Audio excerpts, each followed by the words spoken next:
क्यों ये आवाज उठाई जा रही है कि वो मंदिर था, क्यों कहा जा रहा है? आपने देखा भी होगा मेरे ख्याल से, मुझे नहीं लगता है कि आप तक ये बात नहीं पहुंची होगी या आपने देखा नहीं होगा। इतने बड़े मसले पर आज हम यहाँ पर इकट्ठा हुए हैं, बात कर रहे हैं, तो आपके संज्ञान में भी ये मामला तो होगा ही।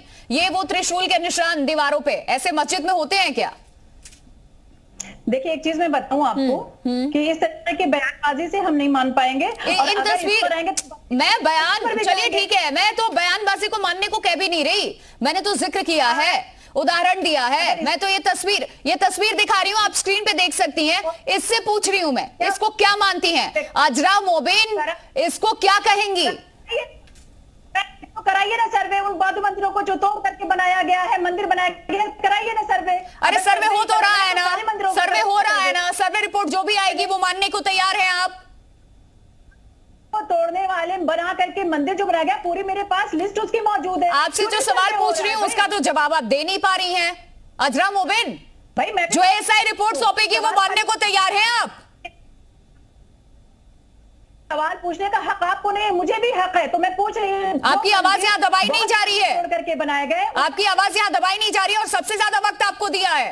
आपसे मैं पूछ रही हूँ, तस्वीर दिखाई ना, तस्वीर दिखाई, अरे किसी चीज को मानने के लिए बाध्य नहीं किया गया है यहाँ आपको। आपसे सवाल पूछ रही हूँ, आप बताइए इन तस्वीरों को आप कैसे देखती हैं? ये जो त्रिशूल के निशान इस वक्त दिख रहे हैं हर मस्जिद, मेरी जानकारी में नहीं है, मेरी जानकारी में ऐसा कुछ भी नहीं है। अगर आप जानती हैं हर मस्जिद में क्या इस तरीके के निशान होते हैं क्या? यही सब कुछ होता है दीवारों के भीतर अंदर?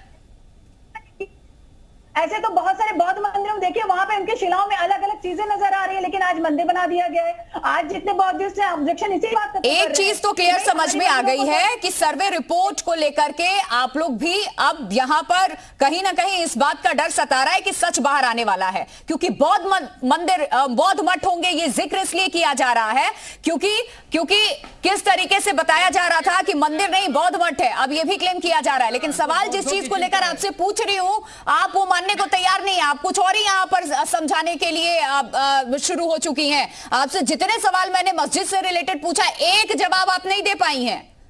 तमाम खास मेहमान हमारे साथ बने, एक छोटे से ब्रेक के लिए यहां पर रुक रहे हैं। ये आप क्यों कह रहे हैं कि इतिहास के बाकी 300 मस्जिद हैं बनारस में, उसका तो कोई पन्ना नहीं उलट रहा है। लेकिन जब खुद ही औरंगजेब लिखवा कर गया, आपके सारे साक्ष्य मिल रहे हैं, सब कुछ मिला, और एक तरफ आप ये मुलम्मा मत चढ़ाया करिए कि उसमें लिखा हुआ है कि साहब जहां पर विवाद की जमीन होगी, हुजूर ने कहा था वहां पर नमाज जायज नहीं। जहां जहां विवाद है वहीं आपकी नमाज जायज होती है, और आपकी नमाज वहां पर जरूर आप पढ़ते हैं जाकर के जहां पर किसी तरह की कंट्रोवर्सी होती है, नहीं तो आप वहां जाते ही नहीं। और बहुत सारे मुसलमान आप जाकर देख लीजिए, वहां पर बहुत सारे बनारस के मुसलमान वहां नमाज पढ़ने नहीं जाते हैं। और जिस तरह से भाई आप सारा चीज तो मिल गया, ऊपर का जब गुंबद बनाना था, औरंगजेब के पत्र में लिखा हुआ है, अबुल हसन ने चिट्ठी लिखी कि हुजूर 3 महीने के अंदर मंदिर तोड़ना बड़ा कठिन था, 100 हाथी लगाए थे मंदिर तोड़ने के लिए, और जब मंदिर पूरी तरह से नहीं मिसबात यानी तोड़ा गया तो उसके ऊपर से मुलम्मा चढ़ा दिया गया, मस्जिद जबरन बना दी गई। दीवारें वैसी बनती हैं क्या मस्जिद की? पूरे दुनिया में इंडो इस्लामिक कल्चर बना हुआ है, आप जाकर देख लीजिए, पूरे दुनिया में जहां जहां भी मंदिर तोड़ करके मस्जिद बनाया गया उसी की दीवारें आपको मिलेंगी, और कहीं नहीं मिलेंगी। अब नई मस्जिदें बनी, अब जाके देखिए ना। ठीक है, ये कौन क्या नैरेटिव चला रहे हैं? एक सेकंड आ रही हूँ बिलाल खान आपके पास, और भी मेहमान हैं। जी, अभी हमारे जो दूसरे वक्ता बोल रहे थे उनसे मैं बहुत संतुष्ट हूँ, और बिल्कुल साहित्यिक साक्ष्य हम लोगों के पास है। उसी तरह से साहित्यिक साक्ष्य को पुष्ट करने के लिए ये सर्वे कराया जा रहा है, और ये सर्वे चूँकि एक डिमांड थी, डिमांड के बाद वो 3 माननीय न्यायालयों में गया, और अंत में सर्वोच्च न्यायालय ने इस सर्वे को अनुमति दी है, और एएसआई ने उसको पुष्ट किया है कि साइंटिफिक मेट्रोलॉजी के आधार पर बिना किसी नुकसान के वो समय निर्धारण कर देगा। तो मुझे लगता है कि सभी, जहाँ तक अभी हमारे पूर्व वक्ता ने कहा कि सभी मस्जिदों की बात तो नहीं कर रहे हैं जी, लेकिन जिन मस्जिदों का संबंध हमारे 12 ज्योतिर्लिंग से है, कृष्ण जन्मभूमि से है, राम जन्मभूमि से है, तो निश्चित रूप से हिंदू उसकी डिमांड तो करेगा ही, और उसके लिए साक्ष्य प्राप्त करने के लिए आज हमारे पास बहुत सारी मेथडोलॉजी हैं, साइंटिफिक मेथडोलॉजी हैं, जिनका प्रयोग करके दूध का दूध और पानी का पानी किया जा सकेगा। ठीक है सर, देखिए अयोध्या मामले पे भी एएसआई ने सर्वे किया था, तो इसमें भी वो कितना कारगर साबित हुआ था, वो सर्वे रिपोर्ट भी क्या कहती थी? क्योंकि अयोध्या को लेकर के फैसला तो सामने सबके है, उसके पहले एएसआई ने भी वहां सर्वे किया, और वही टीम यहां पर भी सर्वे कर रही है। ऐसा है कि एसआई का सर्वे जो होता है वो साक्ष्य के आधार पे होता है जी। वो आस्था के आधार पे नहीं होता। जिसे पूर्व एक महिला कह रही थी, आदरणीय महिला, उनसे पूछना चाहिए कि आस्था के आधार पर भी कोई निर्णय होता है क्या? साक्ष्य के आधार पर निर्णय होता है और यहाँ भी साक्ष्य के आधार पे ही निर्णय होगा।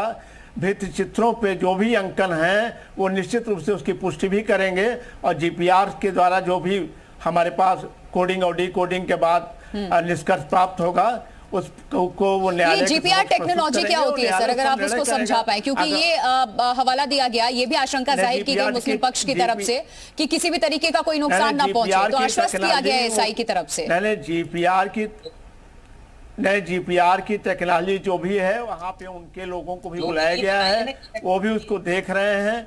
कोडिंग और डिकोडिंग के लिए ये अपने विशेषज्ञों को भी लगा सकते हैं बाद में कोर्ट की अनुमति से, इसलिए उस पर कोई बहस नहीं होनी चाहिए। वो एक साइंटिफिक मेथोडोलॉजी है, किसी के पक्ष और किसी के विपक्ष की नहीं। ठीक है, अजरा मोबिन, अगर आप मुझे सुन पा रही हैं, अपनी बात सामने रखिए।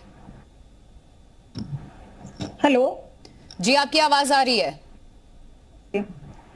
अभी आपके एक प्रवक्ता महोदय बैठे हुए थे, उससे वीएचपी से बैठे हुए थे और बिलाल साहब बात कर रहे थे, तो ये बोल रहे थे कि इनको तो जाना ही नहीं चाहिए सुप्रीम कोर्ट, ये क्यों जा रहे हैं बताइए। अरे मैडम, उसी वक्त मैंने उनको रोक भी दिया, आपने सुना नहीं क्या? वो भी मैंने कहा कि आप और हम तय नहीं करेंगे, कोई नहीं तय करेगा, जिसको जहां जाना है, जिस अदालत में जाना है जाए, मसला कौन कहां जाएगा कहां नहीं जाएगा उसका है ही नहीं कि इस सारी चीज यही डिसाइड कर लेंगे क्या? अरे मैंने मना तो कर दिया, उसी वक्त मैंने उनको टोका था कि आप ये तय नहीं कर सकते। राजकमल जी ने उसको स्वीकार भी कर लिया, वो वहीं पे चुप हो गए, उसके आगे उन्होंने अपनी बात रखी ही नहीं।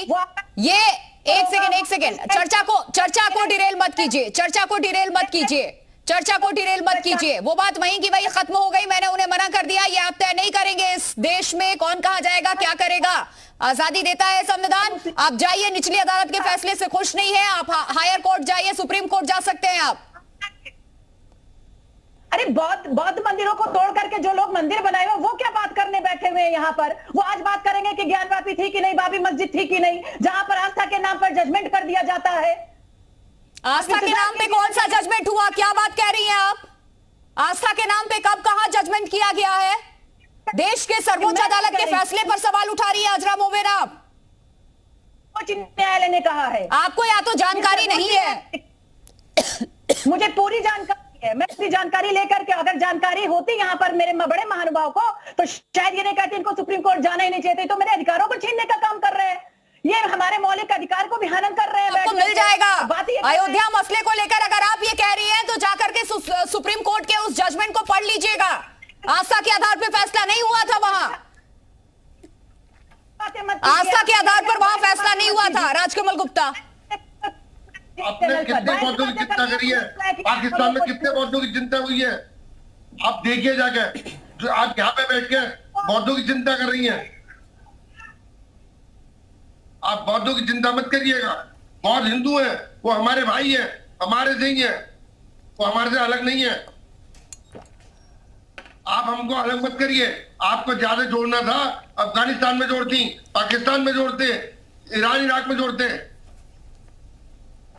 यहाँ पे आप बौद्धों की पैरवी कर रही हैं, उनकी वकालत कर रही हैं। ठीक है सर। बिलाल खान, ये कौन भाई साहब बैठे हुए पाकिस्तान अफगानिस्तान की बात कर रहे हैं? यहाँ बात हो रही है हिंदुस्तान की, भारत की, जहाँ एक खूबसूरती से हम सब लोग रहते हैं और हमेशा से रहे। लेकिन कुछ लोग जो आज सत्ता में बैठे हुए, उन लोगों को पसंद नहीं है हमारा भाईचारा। और देखिए जिस तरीके से मणिपुर का हाल हो रहा है, हरियाणा में। अजरा मोबिन को सुना आपने? उन्होंने कहा कि आस्था के आधार पर फैसले होते हैं। क्या इस बात से आप भी इत्तेफाक रखते हैं? आपकी भी यही सोच है? बीच में इंटरप्ट कर देती, उनको पूरा टाइम दे देती, ये क्या तरीका? अरे सर, आप जो चीज गिनवा रहे हैं, आप भी वही कर रहे हैं। आप ये गिनवा रहे हैं कि देश से निकलकर विदेश पहुंच गए, कहां पहुंच गए, तो आप भी राज्य से निकलकर जिस मसले पे हम बात कर रहे हैं, मणिपुर पहुंच गए, इसीलिए टोक दिया। अब उन्होंने नाम लिया ना, पाकिस्तान अफगानिस्तान से क्या मतलब? आपको उनको टोकना चाहिए, आपने नहीं टोका भाई। एक बार मेरे आ गई, इसीलिए आपको वक्त दिया। देखिए मेरे पास सिर्फ 2 मिनट का वक्त बचा हुआ है। बिलाल खान, अपनी बात सामने रखिए। इस तरीके से कुतर्क करना, कहीं से भी किसी भी सवाल का ये जवाब नहीं है। हम यहाँ चर्चा कर रहे हैं सर, कोई यहाँ पे फरमान सुनाने के लिए नहीं बैठे हुए हैं।